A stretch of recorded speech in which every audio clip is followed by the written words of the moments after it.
Good afternoon, everybody. Thank you for having me here to talk today. This project is kind of near and dear to my heart because I've been living with it since about 2008.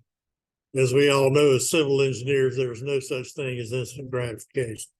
So nothing happens very quickly. The East Neuse pump station, first off, we're going to talk, before we get into the pump station, I think it would be wise to discuss a little bit about the history of Raleigh's wastewater collection system, because it didn't develop like a lot of systems do. It kind of went a little bit backwards. So that background will be kind of important to understand some of the reasons things were done in this project the way they were. Then we'll talk about some of the components of the job, several design features, one of the primary ones being a physical hydraulic model of this pump station to confirm the performance before the station was actually, the design was completed. Talk a little bit about construction and startup. And if we have any time at the end, maybe a few questions. I got a lot of slides here, but some of them will go pretty fast. Just for starter, this is the final product. This is what we ended up with. But as the old saying goes, you're only seeing the tip of the iceberg. Our structural engineers hid all the money, most of us below the ground. So Raleigh's wastewater collection system, most of your cities have always developed around either a major transportation corridor or a river. Raleigh's a little different in that it did not develop around either. It was kind of based upon a wish by the state legislators to be within a certain distance of a tavern. So Raleigh's core did not grow up near the Neuse River. It grew up closer to Walnut Creek. And you'll see in this particular slide, the Walnut Creek drainage basin is circled in blue. And it includes most of downtown, the NC State campus area. We're kind of on the ridge right here with the Crabtree Basin kind of on one side and Walnut Creek on the other. In the 1950s, Raleigh's first wastewater plant was built along Walnut Creek, near where the Walnut Creek softball fields are right now. As Raleigh started to grow, it mostly moved north into the Crabtree Creek Basin, which we see here circled in green. And that includes RDU, Briar Creek, the Crabtree Valley Mall area, a good portion of the residential part inside the Beltline area. And it's kind of bounded by Hillsborough, Edenton, and Poole on the southern side. In the 1970s, the city of Raleigh decided they really needed a new wastewater treatment plant. And they did a couple of really smart things. Number one is they went almost to the county line along the Neuse River and bought a huge piece of property, which has proven to be a very wise decision, both in terms of having some buffers, but also giving them a good being in a good position as the city has grown and their service area has expanded. But because they started on Walnut Creek, that project had to cross two ridge lines. The ridge line between the Crabtree Basin and the Walnut Creek Basin, and then again from the Walnut Creek Basin into the Neuse River Basin. So it was a little bit of leapfrog. And there were two major pump stations, or actually lift stations, built to make that happen. One is the Crabtree Creek lift station, which if you go to the interchange of 440 and the new 64, you'll see that pump station sitting right in there beside that off-ramp. And it doesn't smell or anything. But, and the other one was the Walnut Creek lift station, which is on Barwell Road, and that actually picked everything up, dropped it into two 72-inch interceptors, and everything that went to the plant went through that lift station and those two interceptors. Okay, as time marched on, Raleigh started actually encroaching into the Neuse River basin, and a project was initiated and completed to build a collection system along the Neuse River basin. And that also included the Neuse River pump station. And Dave Heiser right there was instrumental in that job. So we won't let that date him, but taking that pump station out. But anyway, that pump station actually pumped into a force main that dropped off into the pair of 66-inch interceptors between the old Crabtree lift station and the Walnut Creek lift station. So everything was still going through Walnut Creek and those two 72-inch interceptors. Come the 90s, as things started growing and some of the local communities were facing hurdles of having to expand their utilities, there were merger agreements between Raleigh, Garner, Wake Forest, Knightdale, Wendell, Zebulon, and Roseville to concentrate all that water, wastewater, under one entity, which is now Raleigh Water. So that made for maybe a whole new plan is needed here, because there was never any planning to cross the Neuse River in the early planning of Raleigh's system. So this project came about mostly because, well, largely because of the merger agreements, but also because of the existing system was, hold on. Sorry about that. We're sharing the wrong screen. It's not showing the slides on Zoom. Okay. Hold on one sec. Let me fix this. You try. Hello. Oh yeah. Okay. Too loud. Let me know. I'll move it over here. Okay. All right.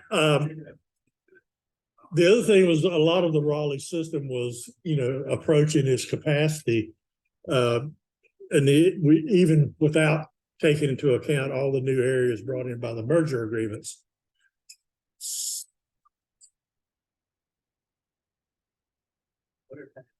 All right. So in 2008, a new study was completed by CDM Smith and Hazen that was looking at how to deal with these issues, and the consensus was that the Neuse River basin needed to be removed. All that flow needed to be removed from the existing infrastructure and shifted to the other side of the river, which would also give them a better opportunity to serve the communities over there, such as Zebulon, Wendell, Knightdale, and so forth.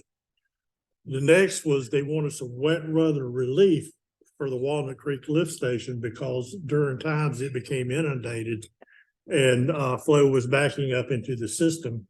And they were having occasional spills, but mostly they wanted to prevent those from going on in the future. So, as I said, this provides a new interceptor on the north and east sides of the river. It would take the Neuse River pump station out of service, which was rapidly, the incoming flow had outgrown the capabilities of that pump station. And one of the other components was the East Neuse Regional Pump Station. Looking at all the components of the project, starting at the upper right-hand corner, the Poplar Creek interceptor was extended into our new pump station. So that took in most of Knightdale and Wendell. There's a junction box constructed on the opposite side of the river from the plant that had a connection for that future 96 interceptor going down the east side of the Neuse River. A river crossing, which was two 72-inch pipes, which were installed via open cut because the geology in the area did not lend itself to a no-dig solution. And the pump station and twin force mains to get the flow into the plant.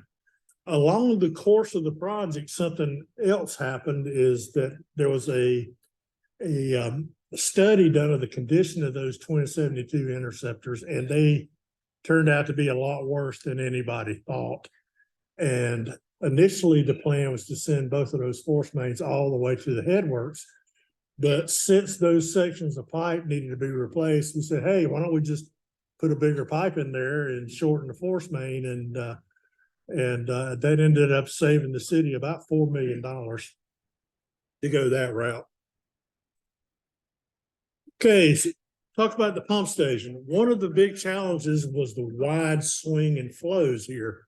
During dry weather flow, current to future, the capacity was, estimated to be between 20 and 30 MGD.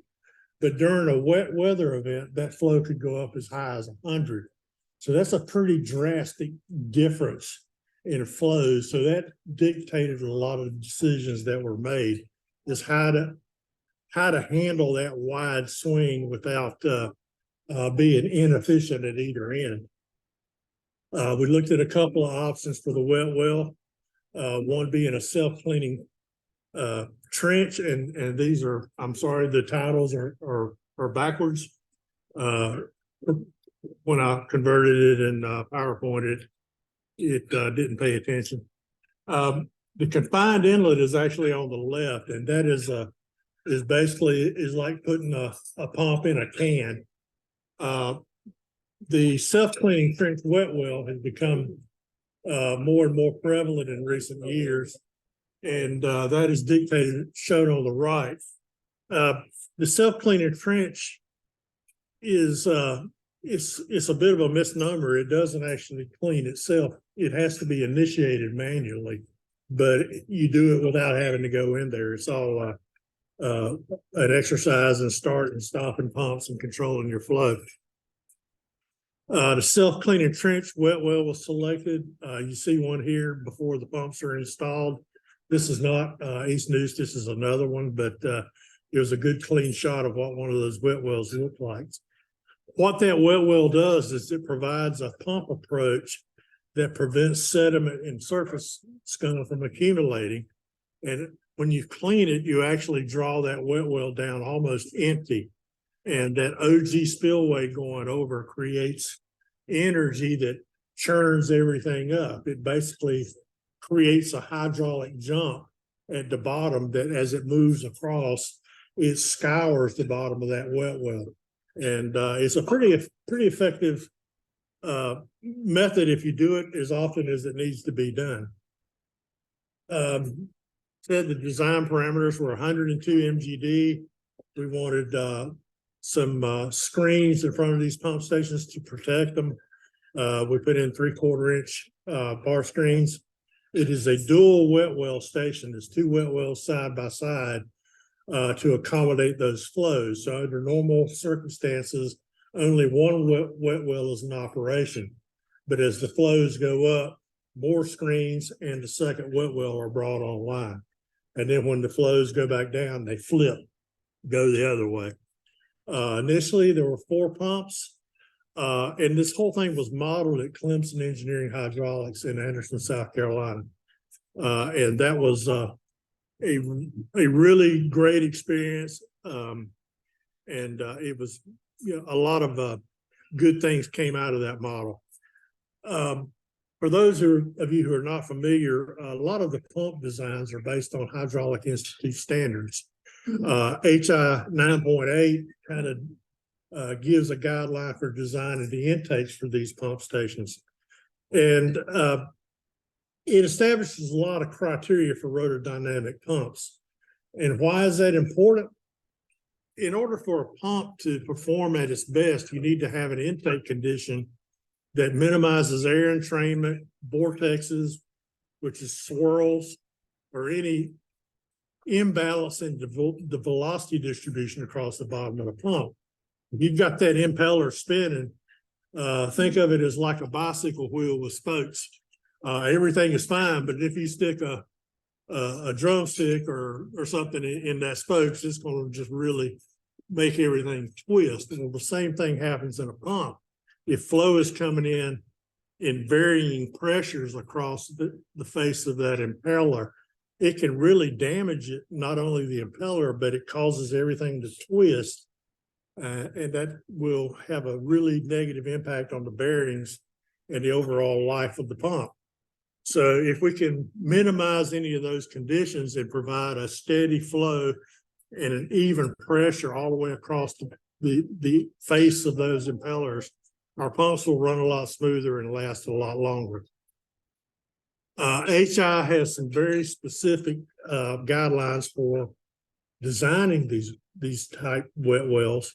And unlike the self-cleaning trench doesn't operate down here all the time. Most of the time the water level is upheated within the trapezoidal area. This is fairly narrow through here. But then we've got a trapezoidal section up above. One of the requirements is to keep the velocity in that trapezoidal section above the trench at 1 foot per second or less, which creates a fairly quiescent surface, and you don't have a lot of turbulence that carries down to the bottom. But when we ran through all the geometry and the math of this thing, maintaining that 1 foot per second would push the station about 8 feet deeper than where we would have been without that requirement. So we wanted to build a model. HI does have standards for or guidelines for when you build a model. And the ones that applied to us was we were going to try to increase that velocity in the trapezoid from 1 foot per second to 2 foot per second, because it reduced our depth by 8 foot, which is a lot of money when you're already 50 feet in the ground. So we were using a non-standard design. The second thing is there had never been one done for a station this size with that 2 foot per second velocity in that trapezoidal section. We wanted to verify that the pumps would work okay and the screens would not have any turbulence through them. But more than anything, the consequences of failure in this pump station would be a lot of money. And the cost of the model was really negligent. I mean, it was, HI says 10 times the cost of if the consequences are 10 times the cost of the study. Well, heck, one pump was 10 times the cost of this study. So, went the wrong way. So that's why we built a model for this project. You can see a photo of the actual model here on the clean out end. As I said, this was done at Clemson Engineering Hydraulics. And another photo of the model, and we wanted to evaluate flow, vortexes, velocity distribution. And if anything was, not ideal, we wanted them to come up with recommendations for how to improve it and make the facility work better. So our preliminary design is shown here, both in a plan view and a section. You see it's very long and narrow, and that really doesn't give you an idea how deep that thing is. But the model was built, as you see here, and it's a closed loop. The model was built using plywood and plexiglass. The 3 channels for the screens are there. We only put in 1 wet well with 3 modeled pumps, but the second wet well was over there with a withdrawal to simulate what would happen if there were pumps in there. All of that fed into a shop pump, which pushed all the flow right back to the distribution box upstream. So it was basically pumping in a circle through this station. And everything was scaled. It was about a 1:5 scale, the way this thing worked out. See a photo here of the OG ramp in the wet well and the clean out pump. And there's a lot of plexiglass in there so you can see what's happening from outside. The other thing to note here, in that pump, we put in a rotameter to measure the swirl that was in there. And there were also pressure sensors around the perimeter of the impeller area to determine what the pressure gradient was across that impeller area. A little bit of baseline testing. What we found upstream during the screen areas was that we had some clean, we put dye in there, and there was a little bit of cleaning of the flow to the outer wall, but there were two pipes coming in. There was also a bit of a dead spot there between those two pipes, which you can see in the photo from the left. The screen channel itself, everything straightened out real nicely and came out real good at the end. So the only area of concern in that part of the station was clinging to the wall up front and between the pipes. And what that would indicate is once it was in operation, we might have some solids fall out in those areas, which we, wouldn't want, because that could over time create odors. However, when we got downstream of where we started to go into the actual wet wells, that's when things started acting funny. And we kind of knew they were because of that high velocity in the area above the trench. Far left, you can see everything is coming in and it's staying on the top. It's not going down, it's staying at the top. But if you look at it from the top and down, everything was going to the right side of that wet well, clinging to the wall, then going down to the end, turning around and coming right back. So basically you had a big swirl at the top of the wet well, and that created a turbulence when you go down to the pumps.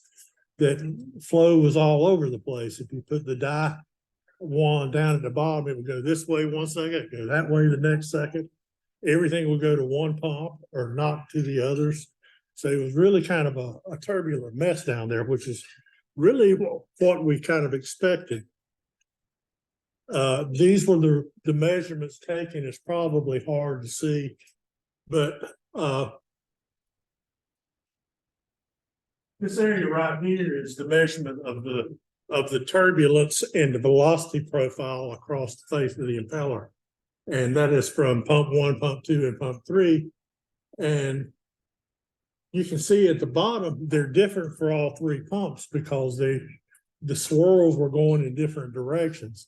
The HI guideline is to keep all of that velocity change across the impeller less than 10%.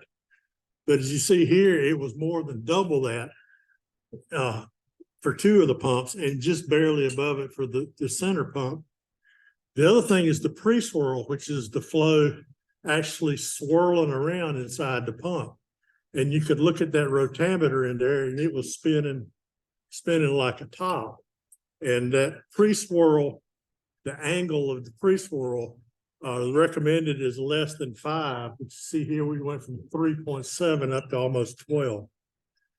So none of these were ideal conditions. To alleviate the settlement or the pooling up in the up front area, you would just put in a couple of baffles and some bull noses that clean that right up. But in the wet well itself, what was recommended and what we expected was that we would have to put in a curtain wall at the top such that it would break that flow coming in, and instead of just running right across, it would the top of the water surface, it would force it down. And you can see that here is they just took a couple of pieces of plywood in there and moved it around and changed the size and the openings until they got it where it was doing exactly what they wanted it to do. The other thing was they changed the cone on the clean out pump at the end. And rather than just 4 vanes, which is what most of the pump manufacturers recommend, this one had 8 vanes and kind of a straightening vane on the end that would, keep things from rotating all the way around that plate. And that tail went all the way to the wall. Okay, compare the results.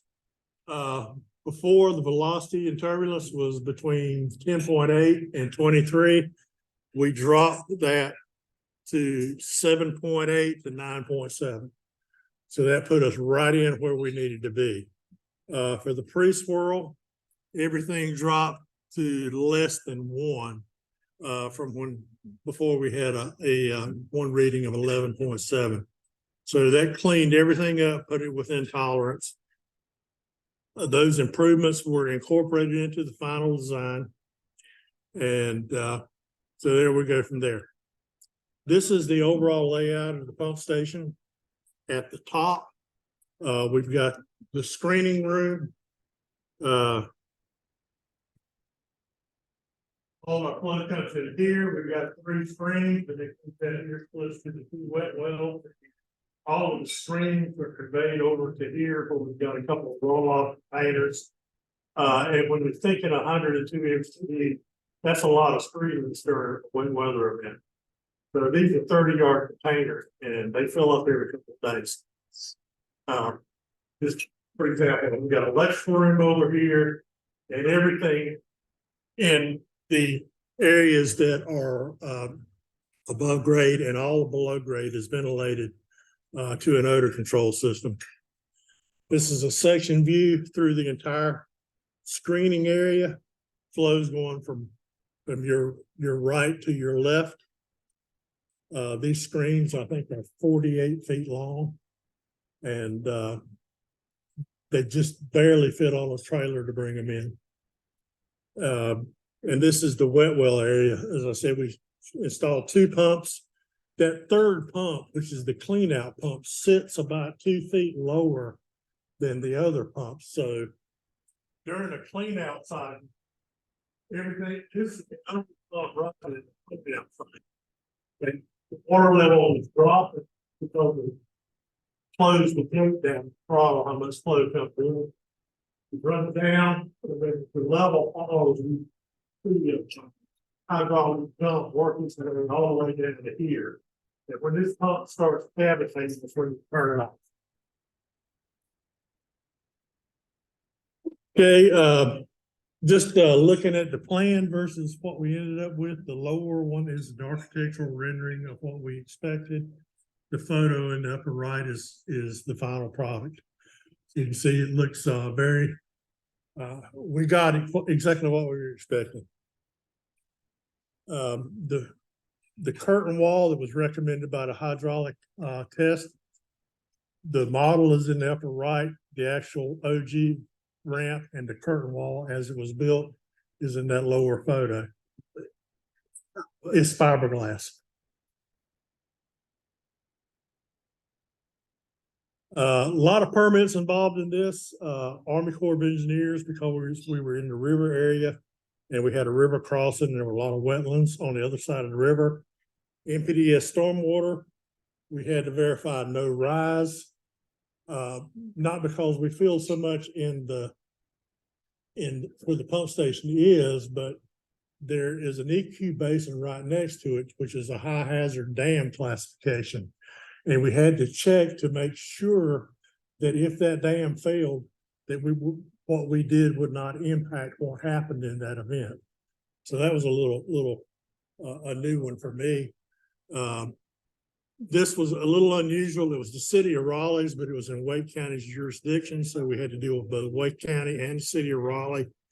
You know, the site plan approval was the county, the building permit came from the city, Raleigh Water, Raleigh reuse. But that Army Corps of Engineers permit was the big one, because all of that came out, had to go to public meetings. U.S. Fish and Wildlife reviewed it and did their usual, fish first kind of thing.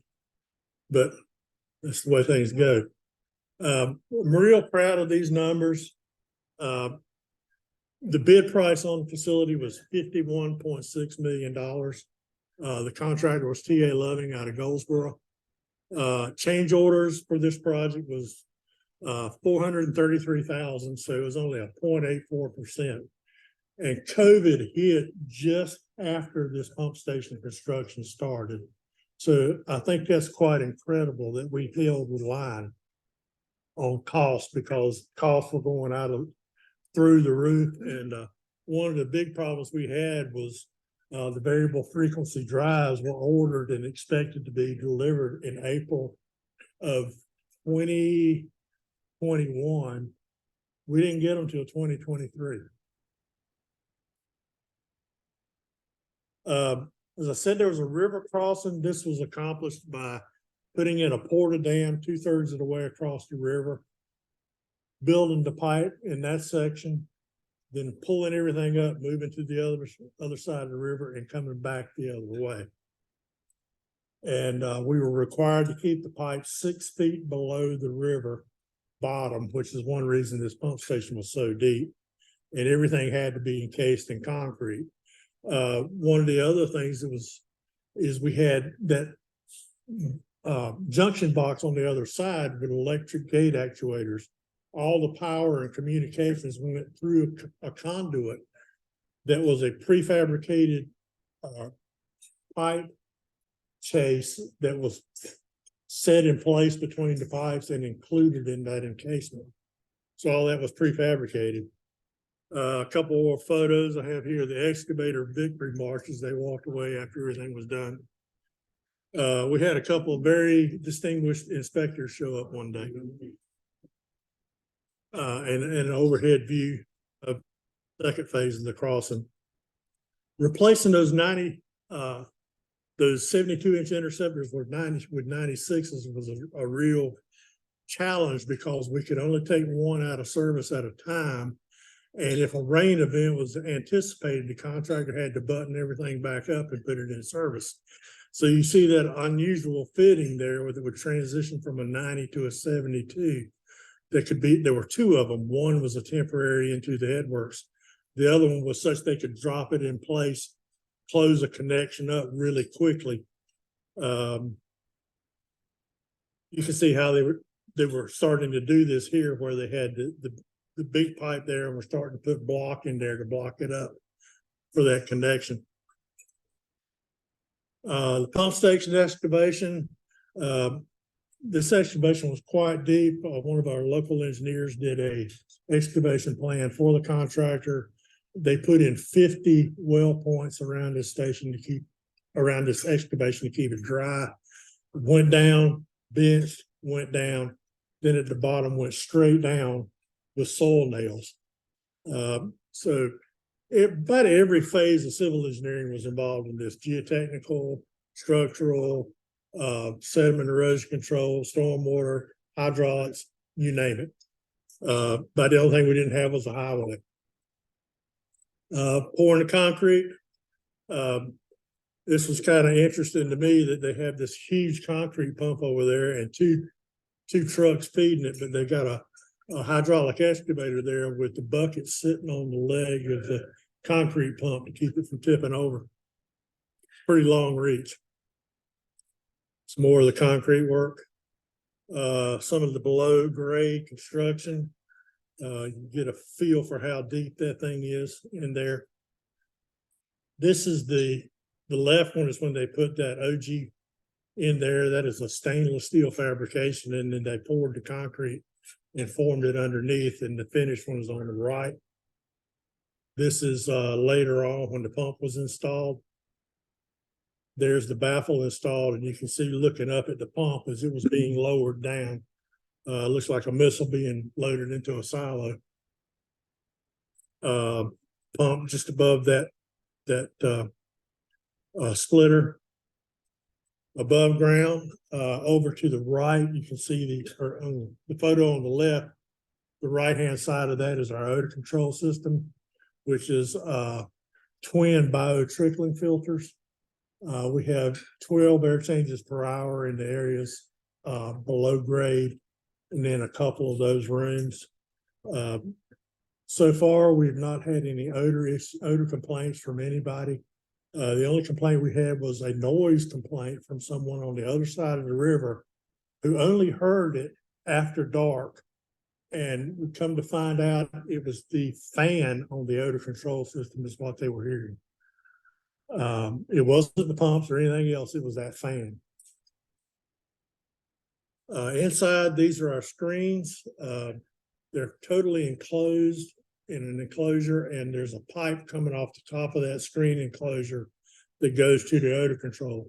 So this room is rather pleasant. It's not smelly or or uncomfortable at all. It's the backside of the screens. We use the serpentine conveyor here, which is one that can go flat, turn up, then turn. And it's all one continuous belt. It's a segmented belt, but everything is continuous. There's not multiple conveyors. And this one is a little different in that the end of it will articulate from one side to the other. There are hydraulic cylinders on there that will move it left and right.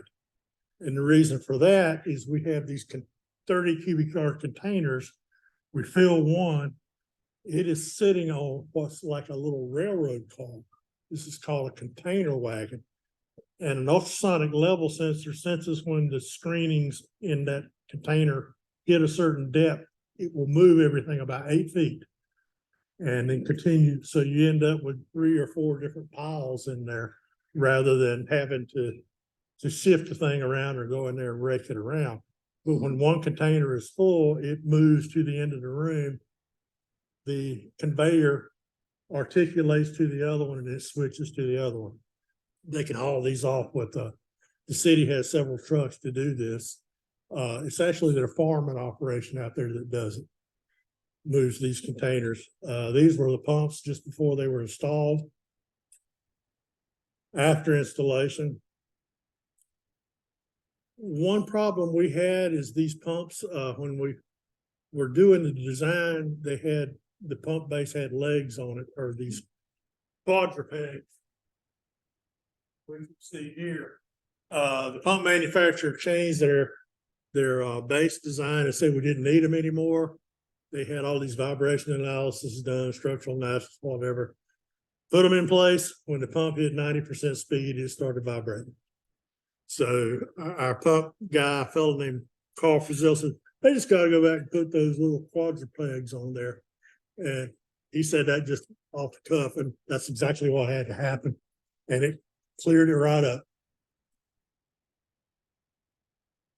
We have 2 discharge force mains, 2 pumps on each one. Eventually there'll be 3 pumps on each one. That not only gives us some redundancy, but it also reduces the impact when you turn a second pump on or a third pump on. For those of you familiar with pumps in parallel, you got a 20 MGD pump running and you turn on another one just like it. You're not going to get 40. You're going to get maybe 36. And when you turn that third one on, you might get 46 if you're lucky. But since we've got these on 2 force mains, when you're turning on pumps 3 and 4 and 5 and 6, that drop off is not nearly as drastic. Talked about our odor control system. It's 2 vessels. This is an inorganic media and it's warranted for 10 years. So those of you familiar with the old organic medias, those didn't last very long, had to be replaced. And not only that, took up a lot of ground space. Just a drawing of the odor control system. All the odor control piping is above ground. So we don't have to worry about any groundwater getting in there. And we had to get up high enough they can go under it with a bridge there with the odor control pipe on top of it. Startup and training. One of the unusual things about this project is when we started design in 2015, there were a lot of senior Raleigh Water people, both at the plant and in their engineering group, that were heavily involved in this design. But by the time that we were ready to start this thing up, they had all retired. All the maintenance chief, everybody that was involved in all of those decisions was gone. The only person that was still around was the project manager, Perry Allen. And Perry has been there forever. And he's one of the first people I met when I moved to Raleigh in 1978. So that gives you an idea. But I've had too many times and seen too many times in my career where that happens, where you have turnover on the owner's staff between the design and the startup. And when that happens, a lot of times these operators, they think, well, y'all shoved this thing down my throat. You know, I didn't know nothing about it, had nothing to do with the decision. And it ends up being a failure because they haven't bought into it. So to kind of offset that, Ourselves, Hayes and Sawyer, CGS Conveyance, who were designing the other projects that were out there, the interceptor on the other side of the river, the Poplar Creek, because all that had to come on at the same time. Flow was shifting around. There was things going on. Other pump stations had to be removed from service. So we put together a 3-hour workshop and started from the beginning. Here's why we did this. Here's why we did that. Here's why we did this, all the way through. And then say, okay, here's how this is going to happen over the next 2 months when we're starting this thing. Here's what you can expect. You know, here are the things that could go wrong and what we need to do if it does go wrong. And if it doesn't go wrong, that's great. But we had about 50 people in there, all the way from assistant utilities directors down to the maintenance guy they hired 3 weeks before.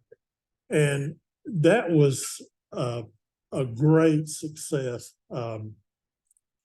Everybody commented later about how much smoother things went because people knew what to expect. They knew why things were done the way they were. And I can't emphasize how important that was in this whole thing. And that kind of activity is something that usually gets overlooked. 3 hours, yeah. Well, if you try to keep 50 people content for much more than 3 hours, you lose them. But it was packed, believe me. Everybody got to eat but me. Okay, this talks about what the session highlights were. I was getting ahead of myself. Current status, the pump station has been operational since the summer of 2023. This pump station has a really nice screening system, and you saw the conveyors and the containers. Their other Walnut Creek lift station has 1.5-inch screens, and they've always had trouble with them. So they have diverted absolutely everything they can divert to this pump station. They've done it to get it off of Walnut Creek because the screens just do so much better job. And it's just it works a lot better for them. Plus, they're doing a project to rehab one of the 72s now, so they can take that out of service and not worry about it because everything's moved over to the other side of the river.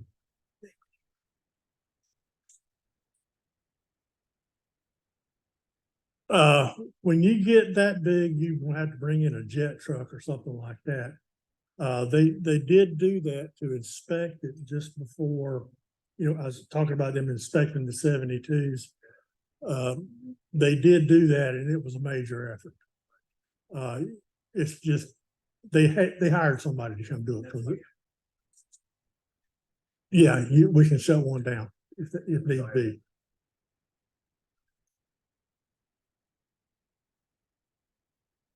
That's my presentation. Hey, 45 minutes.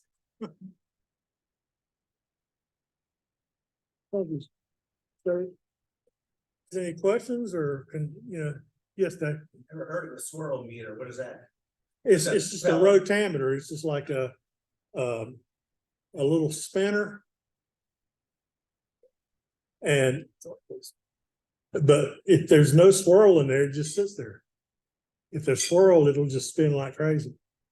And when you see it go one way and then twist around and go the other way, you know you got a mess in there. See if there are any questions on Teams too. Sure. So we got some.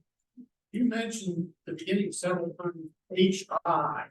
Yeah, you said it. Oh, I thought I said it. It's the Hydraulic Institute. Yes, and the HI has, when I first got in this industry, HI standards were one little blue book about that thick. Remember, Dave? Now it's like that. Is that a national organization? Yes, it is. But it's the members are mostly pump manufacturers, but then they have their pump manufacturers, and then they have secondary members, which are folks that make motors, drives, ancillary equipment. And then they have a third level, which is called a standards level, which includes a lot of consultants as part of the committees that actually come up with the standards. So it's the pump manufacturers, the ancillary industries and the consultants and end users. And CDN Smith, we have actually 3 people that are active in HI. And one of them actually sat on the committee that came up with these standards for this pump station. So he knew the rules, so he kind of knew where you could break, if that makes any sense. You guys seen any new projects in the horizon on the growth? You guys seen any new projects in all the growth over there? Which way In the state or in Raleigh? Well, right now the Raleigh is trying to finish up this thermal hydrolysis project at the Neuse River plant. And let's just say that has drained the coffers quite a bit. And they're also in the process of looking at a major expansion at the E.M. Johnson water plant. But that is underway right now. If you ride by there, you see that there's been a crane sitting out there for years, but they put a big one out there now. So I think there's a question about screen too. how long does it typically take to get the 401-404 permit? Is this the one that takes 6 months for one review?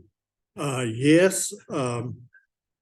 We were involved in this permitting process for probably 2 years. And part of the issue was that there were so many of these overlapping projects that the Corps of Engineers they didn't want to say, okay, we'll permit this one and then review this one and then review this one. They wanted us to throw it all into one package. And so we had to combine the efforts of about 4 different consultants and 4 projects into one permit application. And that, once we got to that point where they decided that's how they wanted to do it, it went pretty well. But we started talking to the Corps of Engineers on day one. I mean, that was one of the first things we did, was start talking to them. And I think we went through 3 people with the Corps by the time we got to the end of the job. But yes, that is a long process, and you cannot wait till the last minute to get involved in that. Second question is from Ned. He wants to know if there's any questions about structural design. I guess because he was a structural engineer.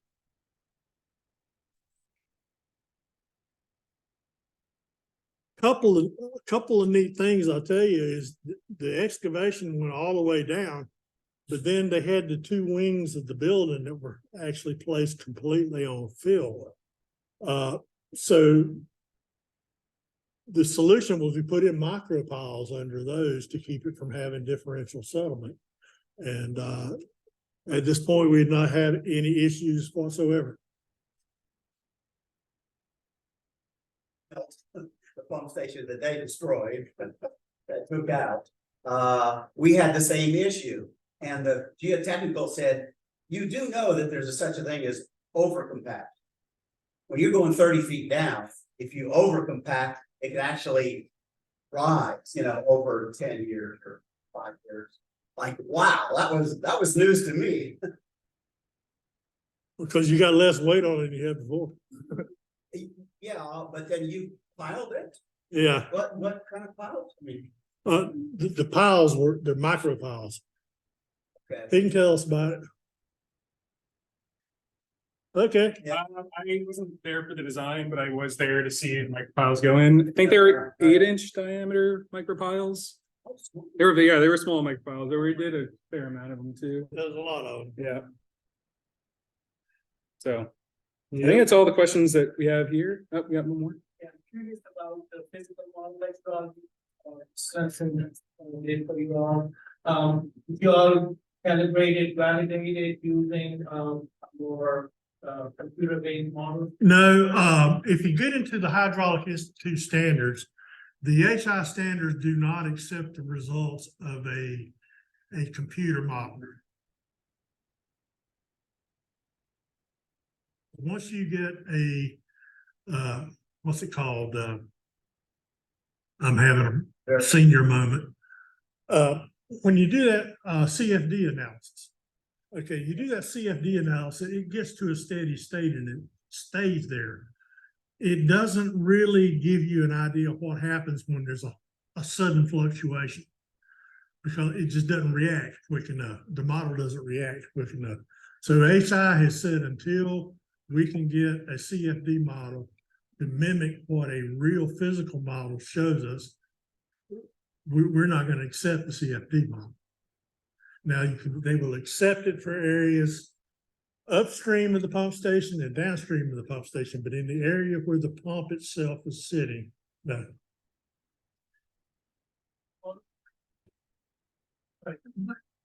No, just curious about contract. The city. They were your. We contracted with Clemson and it was included in our fee to the city. And now the next question is probably going to be, how much did that model cost? Okay.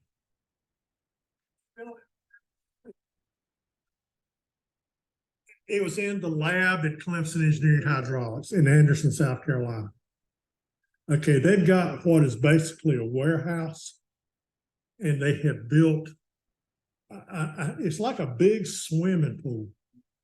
And he can put 5 or 6 models in that one pool, such that they have a leak, everything's contained. But there's a shot pump in the back, and they've got a pipe run across, and they can control flow in and out. I mean, he's really got a good setup down there. It's Dr. Dave Worth. He used to be a professor at Clemson, and they had a hydraulics lab as part of the university, but the university wanted to divest themselves of it. So Dave basically took it and took it private. How much did the model cost? Guess. $1,000. $50,000. When done today, it's going to run closer to 100. Set up like an assembly line. There's another lab out in Washington. It's called Northwest Hydraulics. They used to be one of the only, that and Alden labs in Massachusetts. They were the only 2 places that could do it. But every time they did one of those pump stations, they had to build everything from start. So I did one for the city of Raleigh in 1991, and it was $120,000. But the way they've got it set up at Clemson, he can run those things really. He's really efficient at doing it. Yes.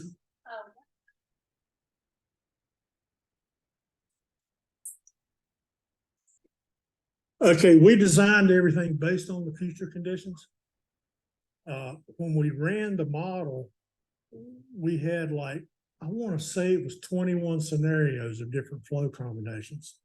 1 screen online, 1 pump, 2 screens, 1 pump, 2 screens, 2 wet wells, 4 pumps. I mean, we ran the whole gamut.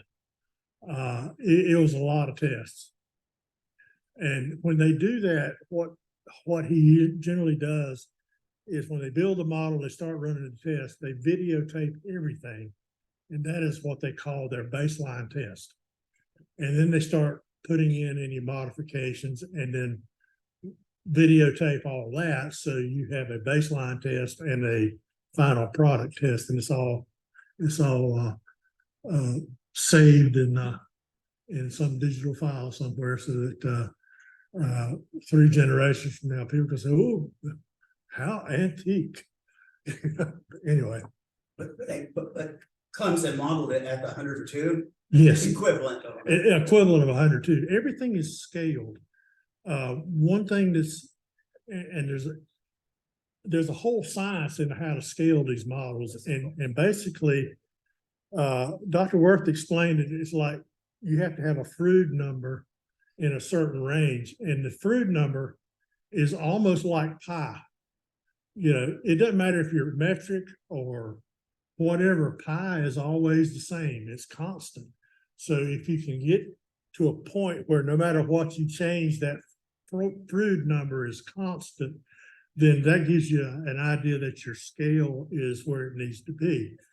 The one thing that's a little funky about that is during this test, we did a demonstration of the cleaning cycle. We took a 10-pound bag of sand and dumped it in the end of the trench, and then ran it through a cleaning cycle, and it just pushed right out. But Dr. Worth said that sand is really too heavy for the model. So if you were actually in a real life situation, it would clean a lot better, because, you know, for the sand to be in that same scale as everything else, it would have to be a lot finer. If anybody ever has a chance to go down there, and Dr. Worth did like a 1 hour hydraulics 101, you know, before actually going out to watch the model run, and that was worth the trip. It really was. He was a great teacher. But I mean, it just baffles me that a big OG with unbelievable velocities, you need fillets on the side, in the OG itself. That's what I saw in the picture. Yeah.